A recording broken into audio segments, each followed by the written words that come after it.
इस स्लाइड में जो हमने लास्ट मैंने आपको थ्योरी में करवाया था, मैं आपको प्रैक्टिकली दोनों पॉइंट्स बता देता हूँ मैं क्या कहना चाहता था। सबसे पहले आपने अभी आपको स्क्रीन पे डीबीएमएस का सॉफ्टवेयर नजर आ रहा होगा। मैंने आपको पहले काफी बार ये चीज बता चुकी है, जब भी आप सॉफ्टवेयर ओपन करते हो तो आपसे पासवर्ड एंटर करने के लिए बोलता है। आपने पासवर्ड एंटर कर दिया, जैसे ही आप सही पासवर्ड एंटर करोगे तो लिखा आ जाएगा welcome to the MySQL monitor. उसके बाद सबसे पहला काम क्या करना होता है, आपको अपने डाटाबेस को सिलेक्ट करना पड़ता है। इसमें दो बातें होती हैं, आपको यदि अपने डाटाबेस का नाम नहीं पता तो आप शो डाटाबेसेस लिख के पहले चेक कर सकते हो कंप्यूटर में कौन कौन से डाटाबेसेस हैं। जैसे ही मैंने शो डाटाबेसेस लिखा, मेरे को पता लग गया कि मेरे कंप्यूटर में टोटल 5 डाटाबेसेस हैं। ये मेरे स्कूल नाम का डाटाबेस यहाँ पर है। अब मुझे क्या करना होता है, अपने डाटाबेस को सिलेक्ट करना पड़ता है, यूज स्कूल। जैसे ही मैं लिखूंगा तो यहाँ पे लिखा आ गया डाटाबेस चेंज्ड। इसका मतलब है कि डाटाबेस सिलेक्ट हो चुका है स्कूल वाला। अब मुझे अपने स्कूल डाटाबेस में मैंने एक ही टेबल बनाया था, उसमें मेरे को आपको दोनों केस डिस्कस करके बताने थे इंसर्ट इनटू कमांड से। पहले मैं ये चेक कर लेता हूँ कि स्कूल डाटाबेस में टेबल्स कौन कौन से बना रखे हैं। उसके लिए आपको पता है कि शो टेबल्स कमांड का हम एंटर करते हैं। जैसे ही आप शो टेबल्स कमांड को एंटर करोगे तो ये लिखा आ जाएगा टेबल्स इन स्कूल। इसका मतलब है कि स्कूल डाटाबेस में एक टेबल प्रेजेंट है स्टूडेंट नाम का। मेरे को ये देखना है कि स्टूडेंट टेबल का स्ट्रक्चर क्या है, मीन कौन सा पहला एट्रीब्यूट है, कौन सा दूसरा, कौन सा तीसरा, कौन सा चौथा। इसके लिए मैं क्या लिखूंगा, जब भी मेरे को टेबल का स्ट्रक्चर देखना होता है मेरे को लिखना होता है डिस्क्राइब आपके टेबल का नाम। टेबल का नाम क्या है, स्टूडेंट, सेमीकोलन। जैसे ही मैं लिखूंगा कंप्यूटर ने मेरे को बता दिया पहला मेरा एट्रीब्यूट नेम है, दूसरा एट्रीब्यूट क्लास है, तीसरा एट्रीब्यूट नंबर है, चौथा एट्रीब्यूट एड्रेस है। और नेम की डाटा टाइप क्या है, वेर क्या 20, क्लास की डाटा टाइप टिनेंट, रोल नंबर की डाटा टाइप टिनेंट, एड्रेस की डाटा टाइप वेर क्या 20। आप देख रहे हो क्लास और रोल नंबर दोनों की डाटा टाइप टिनेंट है, ठीक है। अब मैं आपको पहली चीज बताई थी थ्योरी में कि आपको अपने जो इंसर्ट करना है उसके रिकॉर्ड में एट्रीब्यूट का ऑर्डर बिल्कुल सेम रखना पड़ता है। मींस पहले आपको नेम की वैल्यू एंटर करनी पड़ेगी, फिर क्लास की, फिर रोल नंबर की, फिर एड्रेस की। और मैंने आपको बताया था यदि आप क्लास और रोल नंबर की वैल्यू को आपस में इंटरचेंज कर दिया, मींस बदल दिया, तो कंप्यूटर गलत रिकॉर्ड इंसर्ट कर देगा, खुद से कंप्यूटर एरर शो नहीं करेगा। मैं आपको करके दिखा देता हूँ, जो मैंने आपको थ्योरी में लिखा था मोहन वाला, वही सेम चीज मैं आपको यहाँ करके दिखा देता हूँ। आप लिखोगे इंसर्ट इनटू, उसके बाद आपके टेबल का नाम, टेबल का नाम क्या है, स्टूडेंट, जिसमें आप रिकॉर्ड इंसर्ट करना चाहते हो, मैंने लिखा स्टूडेंट। उसके बाद मैं लिखूंगा वैल्यूज, वैल्यूज के बाद पहला मेरा एट्रीब्यूट कौन सा है, नेम। तो मैं स्टूडेंट के रिकॉर्ड में नेम की वैल्यू को लिखूंगा। नेम की वैल्यू क्या थी, मोहन। इसको मैं सिंगल कोमा में लिखूंगा। क्यों सिंगल कोमा में लिखूंगा, क्योंकि इसकी डाटा टाइप क्या है, नेम की वेर कैर 20। जो भी आपको वेर कैर वाली चीज लिखनी होती है वो आपको सिंगल कोमा में लिखनी पड़ती है। आप देख रहे हो ना ऊपर ये सिंगल कोमा लगे हुए हैं। फिर उसके बाद कोमा। अब मेरे को नेक्स्ट एट्रीब्यूट की वैल्यू लिखनी है। नेक्स्ट एट्रीब्यूट क्या है, क्लास। बट मैंने क्या किया, पहले रोल नंबर की वैल्यू लिख दी। 4 बच्चों का रिकॉर्ड तो मैंने आपको पहले ही इंसर्ट करके दिखा दिया था, तो मैं रोल नंबर क्या लिख दिया, 5। उसके बाद फिर मैंने क्लास की वैल्यू एंटर कर दी 12। ये मैं सोच रहा था कि कंप्यूटर एरर दिखा दे, क्योंकि रोल नंबर की वैल्यू 5 होनी चाहिए था, बट मैंने क्लास की वैल्यू 5 एंटर कर दी, रोल नंबर की वैल्यू 12 एंटर कर दी। एड्रेस की वैल्यू क्या एंटर किया मेरे को, रानिया, वही मैंने एंटर कर दिया। उसके बाद फिर मैंने लगाया सेमीकोलन। मैं सोच रहा था कि कंप्यूटर मेरे को एरर शो कर देगा, क्योंकि क्लास की वैल्यू तो 12 होनी चाहिए थी, रोल नंबर की वैल्यू 5 होनी चाहिए थी। बट मैंने आपको बताया था कंप्यूटर एरर शो नहीं करेगा।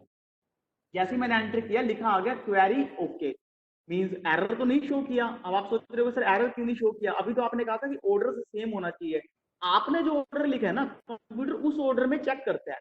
कंप्यूटर पहले चेक करेगा कि मोहन, मोहन किस में, मोहन के लिए पहला एट्रीब्यूट कौन सा, नेम। क्या नेम की डाटा टाइप क्या, वेर क्या 20। मोहन और मोहन भी वेर क्या 20 है, तो फर्स्ट एट्रीब्यूट हो गया सही। दूसरा एट्रीब्यूट है क्लास। क्लास की वैल्यू आपने क्या एंटर कर दी, 5। और इसकी डाटा टाइप क्या, टिनिंट। 5 तो टिनिंट में आता है, तो ये भी सही हो गया। ऐसे ही आपका रोल नंबर 12 भी टिनिंट है, वो भी सही हो गया। एड्रेस की वैल्यू भी रानिया सही होगी। तो कंप्यूटर ये चीज कैसे चेक करेगा, ये तो आपने मैनुअली एरर किया है ना, कंप्यूटर को थोड़ी इस चीज से पता है। कंप्यूटर तभी एरर शो कर सकता है यदि आप डाटा टाइप में कुछ एरर कर दो। तो यदि आपको चेक करना है कि आपका रिकॉर्ड क्या इंसर्ट हुआ है, इसके लिए मैंने आपको बताया था, आप लिखते हो सिलेक्ट स्टार फ्रॉम आपके टेबल का नाम, टेबल का नाम है स्टूडेंट। अब ये देखो, जो पहले 4 रिकॉर्ड है, रोहन, करण, रोहन, पंकज, ये वाले तो पिछले लेक्चर के, जो मैंने आपको लास्ट लेक्चर में रिकॉर्ड इंसर्ट करना सिखाया था।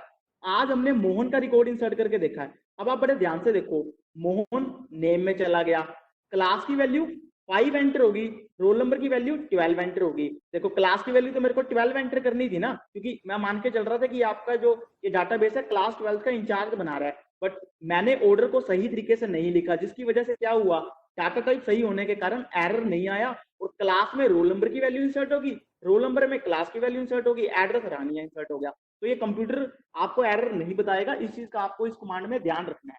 ये पहले तरीके की बात कर रहा हूँ जिसमें हम एट्रीब्यूट का नाम मेंशन नहीं करते, उसमें आपको ऑर्डर एग्जैक्टली एट्रीब्यूट्स का सेम रखना पड़ता है। यदि मैंने क्लास और रोल नंबर को यहाँ पे इंटरचेंज कर दिया था तो वैल्यूज भी गलत इंसर्ट होगी, एरर शो नहीं हुआ। ठीक है, अब हम बात कर लेते हैं अपनी अगर सेकंड चीज के बारे में बात कर लेते हैं। सेकंड चीज में मैंने आपको बताया था कि आपको सेकंड में आप जितने एट्रीब्यूट्स हैं, मेरे पास स्टूडेंट टेबल के स्ट्रक्चर में कितने एट्रीब्यूट्स हैं, name, class, roll number, address, 4 attributes हैं। मेरे को जो रिकॉर्ड इंसर्ट करना है तो उसके चारों एट्रीब्यूट्स की वैल्यू मेंशन करनी पड़ेगी, मैं ऐसे किसी भी एट्रीब्यूट की वैल्यू को छोड़ नहीं सकता। मैंने एग्जांपल के लिए एड्रेस को मैं एक बार एंटर नहीं कर सकता, फिर देखते हैं इसमें क्या एरर आता है। मैंने लिखा इंसर्ट इन टेबल का नाम, टेबल का नाम क्या है, स्टूडेंट, फिर लिखा वैल्यूज, उसके बाद ओपनिंग ब्रैकेट लगाई, पहली चीज मेरे को क्या एंटर करनी है, स्टूडेंट का नाम, नाम मैंने क्या एंटर कर दिया, अमित, सिंगल फिर उसके बाद कोमा, नेक्स्ट चीज क्या एंटर करनी है, क्लास, क्लास क्या एंटर करनी है 12, नेक्स्ट चीज क्या है, रोल नंबर, रोल नंबर की वैल्यू यहाँ पे मैं क्या एंटर करूंगा 6, उसके बाद मेरे को एड्रेस अभी अमित का मान लो नहीं पता, या हो सकता है मैं बाद में एंटर करना चाहता हूँ, मैं सोच रहा हूँ एक बार ये तीनों चीजें रिकॉर्ड में इंसर्ट हो जाए, बाकी चौथे एट्रीब्यूट की वैल्यू मैं बाद में इंसर्ट कर लूँ। बट जैसे ही मैंने यहाँ पे ओपनिंग ब्रैकेट लगाई, सेमीकोलन लगाया, एंटर करूंगा तो यहाँ पे एरर आ गया, आप देख रहे हो लिखा आ गया ना एरर 1136। इस एरर में क्या लिखा है, column count does not match value at row 1।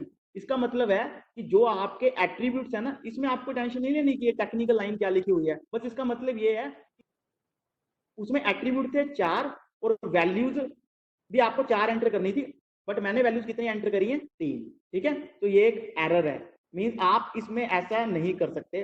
पहले तरीके में इंसर्ट इनटू टेबल में जब हम एट्रीब्यूट का नाम नहीं मेंशन कर रहे हैं, आप देख रहे हो मैंने कहीं एट्रीब्यूट का नाम मेंशन नहीं किया, एट्रीब्यूट का नाम क्या था, name, class, roll number, address.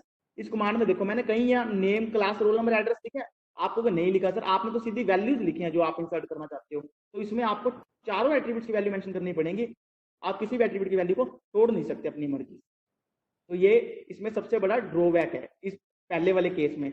इसका सोल्यूशन क्या है, इंसर्ट इनटू टेबल वाली कमांड में दूसरा इसका सोल्यूशन। ठीक है, तो मैं बाकी का नेक्स्ट स्लाइड में